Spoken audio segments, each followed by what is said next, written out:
কিছু কিছু রান্না আছে সেগুলো যদি একটু অন্যরকম করে করা যায় তাহলে কিন্তু স্বাদটা অন্যরকম ভাবে বেড়ে যায়। তো আসসালামু আলাইকুম এভরিওয়ান, কেমন আছেন? আশা করি সবাই অনেক ভালো আছেন। তো চলেন আজকে আপনাদেরকে একটা রেসিপি দেখাবো, যেটা হলো আমি বাড়িতে যেভাবে মাছ রান্না করি ঠিক সেইভাবে আপনাদের কাছে শেয়ার করব।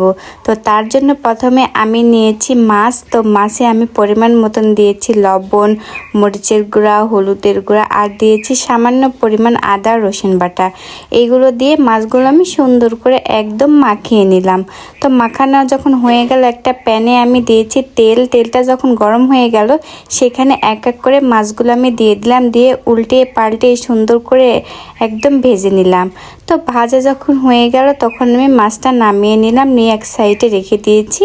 তো তারপরে আরেকটা কড়াই নিয়েছি, কড়াইতে দিয়েছি তেল। তেলে দিয়েছি এখানে 1 কাপ পরিমাণ পেঁয়াজ। পেঁয়াজটা একদম আমি লাল লাল করে ভেজে নিয়েছি। এখানে এই পেঁয়াজটা কিন্তু আমি অর্ধেক উঠে নেব। এই অর্ধেক পেঁয়াজটা কিন্তু রান্নার শেষে আমি অ্যাড করব, তাহলে কিন্তু এই তরকারিটা খেতে অনেক ভালো লাগে। অর্ধেক পেঁয়াজটা আমি উঠে নিলাম আর অর্ধেক পেঁয়াজটা আমি কড়াইতে রেখে দিলাম। তো দেওয়ার পরে এখানে আমি সব রকমের মশলা সব দিয়ে দিয়েছি পেঁয়াজের সাথে। আর মশলার ভিতর ছিল এখানে আদা রসুন বাটা ছিল, লবণ ছিল, মরিচের গুঁড়া আর ছিল হলুদের গুঁড়া। এই কয়টা মশলা দিলেই হবে, এখানে বেশি কিছু দেওয়ার দরকার নাই। তো তারপর আমি পানি দিয়ে দিলাম, দিয়ে সুন্দর করে মশলাটা কষিয়ে নিলাম। মশলা থেকে উপর থেকে যখন তেলটা ভেসে আসলো তখন এখানে আমি কিছু সবজি অ্যাড করে দিয়েছি। সবজির ভিতর দিয়েছি ডাঁটা, দিয়েছি সাজিনা আর দিয়েছি এখানে আলু। তো এগুলো সুন্দর করে আমি মশলার সঙ্গে একদম নেড়ে চেড়ে মিশিয়ে নিলাম।